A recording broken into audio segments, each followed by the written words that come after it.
2 here. Spawning up here in the top left from the Lucky13. Oops, incorrect score. He's from New Zealand, actually. He is Metalcore's brother. It's our Protoss player in yellow. It's TheMightyL. All right, and spawning at the bottom left-hand side of the map, someone who had a fantastic time casting last week, gave a really great game. Let's see if he can do it again. From Team CT6, it is the Orange Terran TaliTemlaa. Get another German. Most of CT6, like the reason that CTSix EU exists as CT6 EU is mostly because they have a ton of German players. Temlaa is one of them, one of that group. I think a lot of them all kind of joined together, and it's kind of naturally formed another group within CT6. So there's a hefty number of German folk over there. They also use a few Americans just to shore up their numbers, but I think 5 or 6 of them this week, I think 6 maybe, were from Europe. So it's cool to see people from all over the place who do play in the CTL. So that is nice. But it is going to be a PvT on a very large map. So this should be kind of fun to see what exactly these players decide to do, how they decide to use the maps to their advantage, if they are able to use it to their advantage, or to their detriment. And then that 13 gas going down for TaliTemlaa, probably going to see a Reaper opening because that's very common, but could also be a quick factory. What matters is that it is a gas opening. So no 3 racks, fast expand, or anything like that. Yeah. Not kind of sad not to see, not even seeing a CC first. I mean, come on, it's a huge map, may as well, right? But I mean, Reaper is extremely safe. So I mean, these are best of ones in these series. So it is good to play safe and play something that is going to get you in a good position, pretty much no matter what happens. So being able to get in and scout, and in Temlaa even scouting with the first SCV, making sure his opponent isn't on cross positions, going to figure out that it is going to be these somewhat closer positions. And go from there with that Reaper and see what we can get done with that.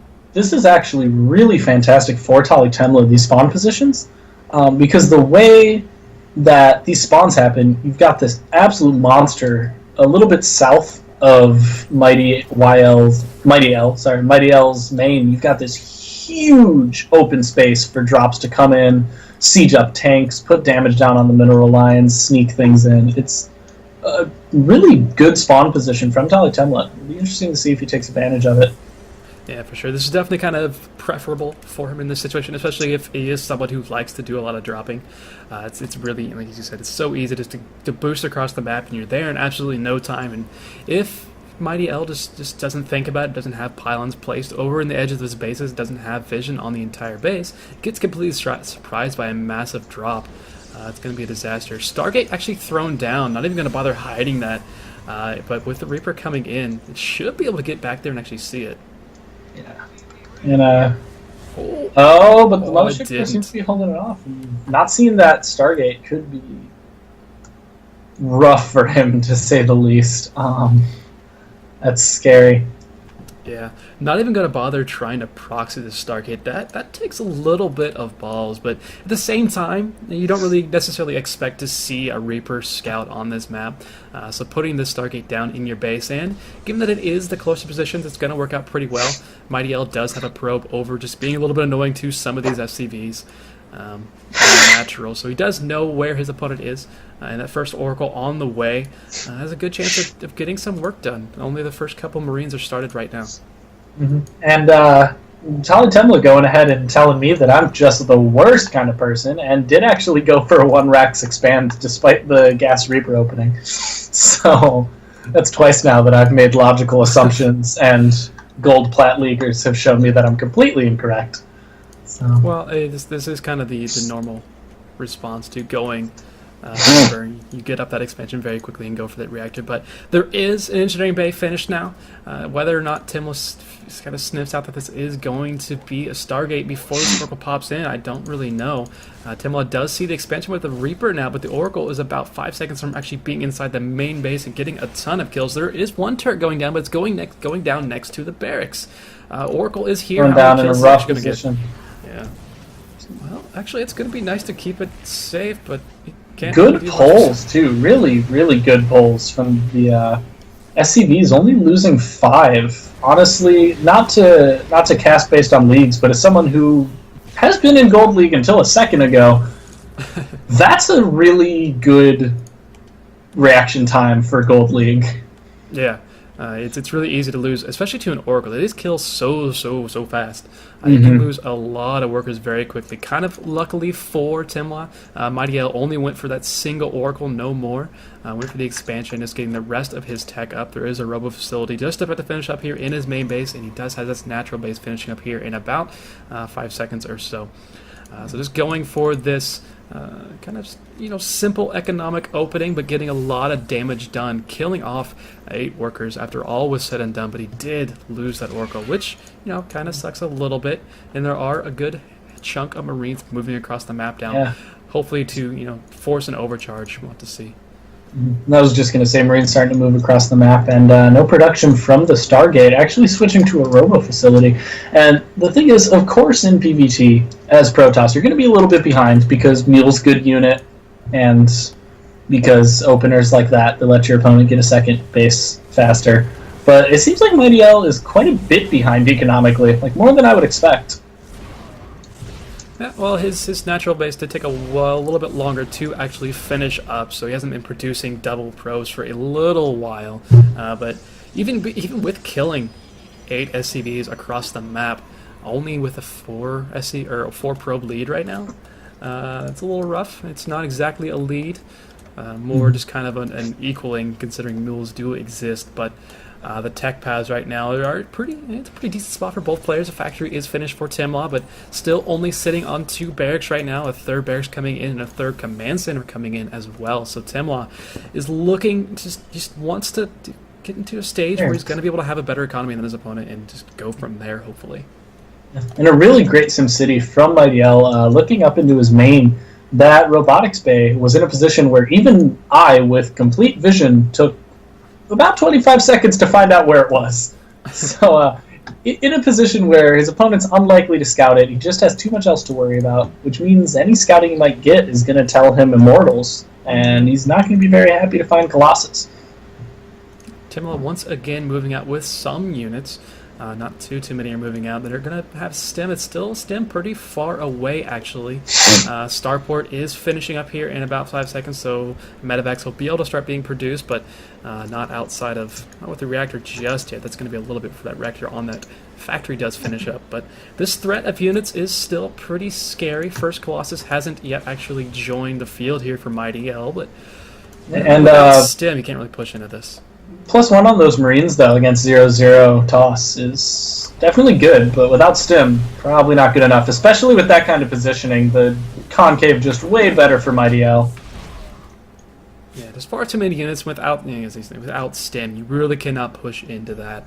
Mothership Core is still a pretty good unit for Protoss players. I mean, you don't quite have as many options available as you used to, but it is still a decent thing to have against these early pushes.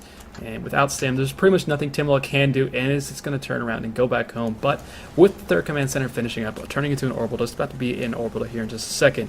TaliTemlaa is still in a really nice position.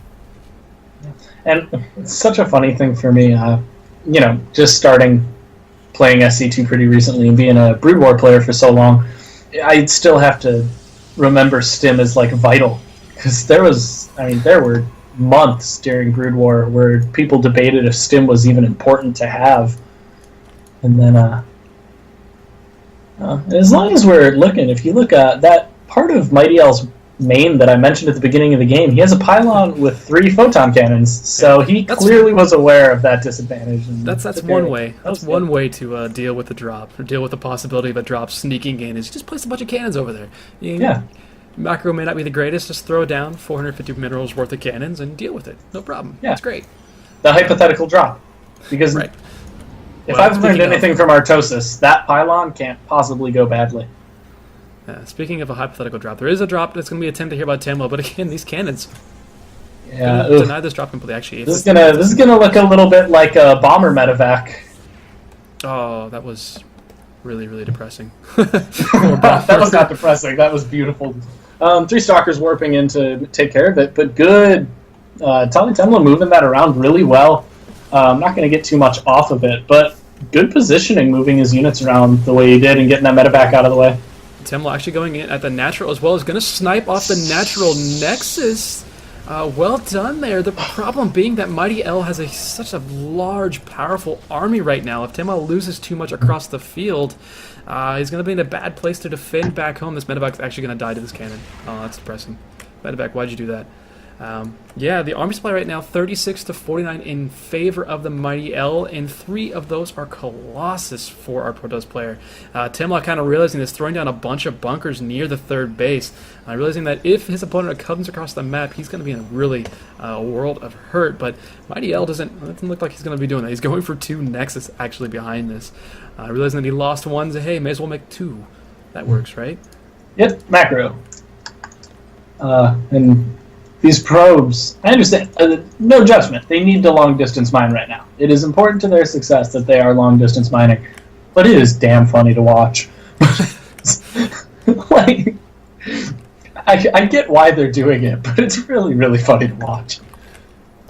Yeah, it's pretty bad at this point, but again, just the better army is gonna save MightyL for a little bit, but that production capability is just so in favor of TaliTemlaa right now. Just really need to start ramping that up. I think these extra barracks have finished up pretty recently. No add-ons on a couple of these just yet. Viking production has started, but without a second starport, it's gonna be difficult for TaliTemlaa to catch up to the number of Vikings that he actually needs, and with the storm possible. Well, the Temple Archives did finish up. There's a storm coming in now. With storm being a possibility fairly soon, that's going to be another avenue that TaliTemlaa's going to have to think about and worry about and defend against for a little while. But as it stands, TaliTemlaa is in a really nice position, at least economically. It's a matter of if the engagement is going to be able to go TaliTemlaa's way or not. And TaliTemlaa's got incredible production too. Not using all of it right now because still getting SCVs out, getting his economy up. But the number of barracks is a lot. Yeah. Okay. I mean, I won't pretend to know Terran well enough to know if this is like how many you should have, but I do know it's a lot of barracks. It is a large number. Yeah, that's definitely a good start. TaliTemlaa is probably going to want to look to take a 4th base soon, but probably going to look to try to get maxed out before that happens. Still sitting only at 141 supply. Still relatively even on the worker count, despite having these 3 command centers so quickly. MightyL is only 5 pros behind and still making 3 at a time. How many Colossus do we have out now? 4 Colossus are finished. We have 5 Templar. They're all going to have Storm here in just a couple seconds. They actually did just click in and finish. And that's going to be really, really and that scary for observer's TaliTemlaa going to to deal see with. everything of TaliTemlaa's army. That hasn't changed since last time. No, it has not. Actually, did. Oh! He did that thing that I do when I try to play Terran, where you load a bunch of units in a medevac on accident. Oh no, he did it on purpose. Okay. Oh. Well, I don't think he did it on accident necessarily. Okay. It was probably an accident, but then he saw it and he's like, well, I may as well. Worked pretty well. Okay, what could go wrong? I'll just drop him off in this corner. Whiff Storm there from MightyL, but that's oh, that could have done a lot of damage. There's very few stalkers with this army right now. He opted to spend his gas on a crap ton of High Templars, 8 to be exact. And so there's not stalkers to fend off those Vikings. A lot of the stalkers are actually sitting over at the natural base trying to deal with any drops that came in, since that observer did see that TaliTemlaa did load up one of the medevacs and was kind of worried about there being a drop in his natural, but he did fend that off, and so he has joined the rest of his stalkers with the main army. So now we do still have 5 Colossus right now and only 6 Vikings. Finally, a Ghost Academy is coming in here for TaliTemlaa. Still no 4th base just yet. Vikings actually sniping out the Militia Corps. Another Whiff Storm here from MightyL. So TaliTemlaa's dancing is doing pretty well right now. Yeah, losing that Viking more or less for nothing was rough, but not terrible. No. Reaction time not quite as good as it was with his SCVs, but now the Stalkers caught a little bit out, using Sim to try and take some of those and good hits. Attempted good hits, but now we still only have 2 Vikings left over, and there's still 4 Colossus who are alive. There's a fifth one actually up in the natural base and another one in production as well. So TaliTemlaa still so little to deal with these AoE units that MightyL actually has. No ghosts are in production. We do still have Viking production going on, just frantically trying to get the number of Vikings that TaliTemlaa really needs to deal with this. But this is really still a frightening position here for TaliTemlaa. It is sitting on +2/+2. No, just +2/+1 actually. I thought +2 just finished. And with +3 finishing up his opponent. Yeah. Scary. I appreciate why he needed to get vehicle and ship weapons, and level 2 vehicle ship is coming out. Important for those Vikings. But at what cost? Something like that. MightyL, I love the amount of observers that he does have. He's able to actually see where his opponent is. He is bringing back that observer with actual army, which is not necessarily what he wanted to do, but still keeping tabs on his opponent. And MightyL is MightyTemlaa at the moment is walking back home. Just wanted to stay a little bit ahead of himself. Adding in 2 command centers here now at the third. There's a third one as well. So adding a bunch of command centers right now. Fourth base. TaliTemlaa taking one out of the Zerg playbook and going mass expand. It works, especially if you lose a bunch of SCVs all at once. And speaking of, there is a probe finally moving out from MightyL, I assume, to put down a proxy pylon. There we go, proxy pylon. So there can be some warp and harassment. Charge is finished, so that can do a lot of damage. But this an awkward position right now, yeah. This positioning could be good if he waits long enough. If he's able to wait, he can pick off these Templars pretty efficiently. He's got to hit the stim timing, though. No. Just so much out here for MightyL, and it's so bulky and so difficult to get into. TaliTemlaa's army is now really split up. All of MightyL's army is moving into the third base, fighting into a bunch of whatever TaliTemlaa has over here, but the rest of the army coming from behind. But there's still just so many storms, and they're forced to engage into this lest they all just lose on this entire economy. And storms just rip through everything. Oh goodness. Yeah, going from 200 to 100 that quickly is just rough, and it's an upgrades game. It really is an upgrade conversation to be had. I mean, if you're sitting at 2-1 against your opponent's 3-1, you just... Or, no, 3-2. 2 did finish up for MightyL. It's just... Not quite going to be enough there for TaliTemlaa. We'll have to call it GG, so MightyL will even up this series 1-1.